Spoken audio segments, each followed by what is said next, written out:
எல்லாருக்கும் வணக்கங்க. நேற்று வந்து வேர்ல்டு எலிஃபண்ட் டே, அதாவது ஆகஸ்ட் 12 வந்து வேர்ல்டு எலிஃபண்ட் டே.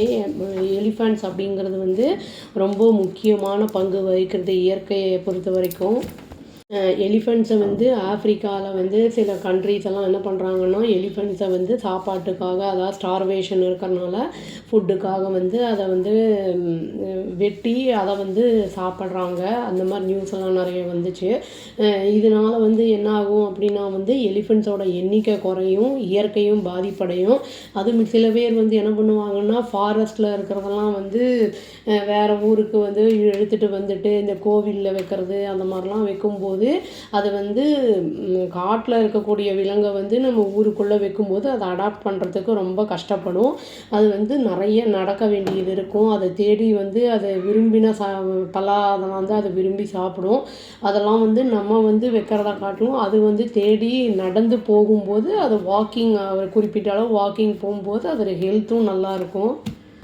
இது சாப்பிடும்போது சில சமயங்களில் அந்த விதைகள் ஏதாவது விழுது அப்படின்னா வந்து என்ன ஆகும்னா, அது காலில் மிதிப்படும்போது அது வந்து மழை வந்து அது மரமாக வந்து மாறும்.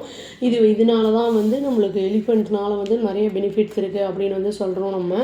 அதோட வந்து டஸ்க்கை வந்து சில பேர் வந்து அதெல்லாம் அவங்க கூட வந்து வெட்டி அதை வந்து ஆர்ட் அண்ட் கிராஃப்ட் பண்ணுறதுக்கு இல்லாட்டி எக்ஸ்போர்ட் பண்ணுறது அந்த மாதிரிலாம் கூட பண்ணிகிட்ருக்காங்க.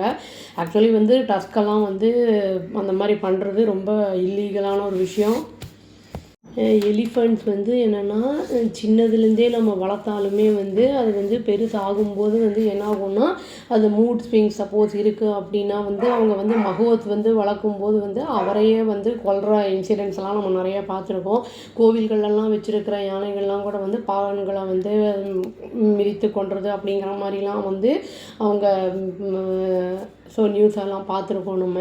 அது வந்து என்ன யாருன்னு தெரியாமல் ஃபஸ்ட்டு பண்ணிவிட்டு அப்புறம் வந்து அது வந்து ரியலைஸ் பண்ணும். அது வந்து நம்ம வந்து அதுக்கு வந்து தேவையில்லாமல் வந்து பிரச்சனைகளை தான் கொடுக்குறோம். அதுக்கு வந்து ஃப்ரீயாக அதை வந்து அதோட பாதை காட்டுடைய இதில் வந்து விட்டோம்னா இயற்கைக்கும் வந்து நல்லா வந்து ஒரு வளமான ஒரு நாட்டை வந்து உருவாக்கும். எலிஃபண்ட்ஸ் வந்து எப்போவுமே வந்து அது கூட்டமாக தான் இருக்கும். அதே மாதிரி வந்து நம்ம அதை வந்து சும்மா இல்லாமல் வந்து அந்த ஃபாரஸ்ட் இதெல்லாம் போகும்போது வந்து அதை லைட் அடிக்கிறது, அது வந்து அந்த மாதிரிலாம் அது இரிட்டேட் பண்ணுற மாதிரிலாம் பண்ணும்போது அது அட்டாக் பண்ணும்.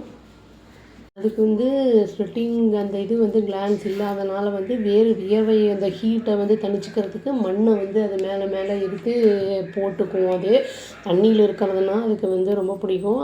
அதனோட சுதந்திரத்தை வந்து நம்ம வந்து பறிக்காமல் அதை வந்து காட்டிலேயே இருக்க விட்டோம்னா நம்மளுக்கு வந்து செழிப்பாக இருக்கும். நம்ம நாட்டுடைய வளத்தை வந்து காக்கிறதுக்கு யானைகளை காப்போம். அதுக்கு வந்து இப்போ கோயம்புத்தூரில் கூட வந்து ஒரு சில இதெல்லாம் பண்ணியிருக்காங்க. ஏஐ வச்சு வந்து அந்த ட்ராக்கில் வந்து யானை ஏதாவது நின்றுட்டுருக்கா அப்படிங்கிறத வந்து கண்டுபிடிக்கிறதுக்கெல்லாம் வந்து ஏதோ அந்த கேமரா மாதிரிலாம் தூரத்துலேருந்தே அது 500 மீட்டர் 1 கிலோமீட்டர் தூரத்துலேருந்தே கண்டுபிடிக்கிற மாதிரி ட்ரெயின் வருதுன்னா சப்போஸ் நின்றுருக்குன்னா ஸ்லோ டவுன் பண்ணுறதுக்கெல்லாம் கண்டுபிடிச்சிருக்காங்க. அந்த மாதிரிலாம் இருக்கும்போது எலிஃபண்ட்டுடைய இறப்புகள்லாம் வந்து கம்மியாகும். அந்த மாதிரி இருக்கும்போது நம்ம நாடு செழிப்பாகும் அப்படின்னு சொல்லி வீடியோ முடிச்சுக்கிறேங்க. அவ்வளோதான். Thank you. Please do like, share and subscribe our channel and click the all option and tap the bell icon. Thank you.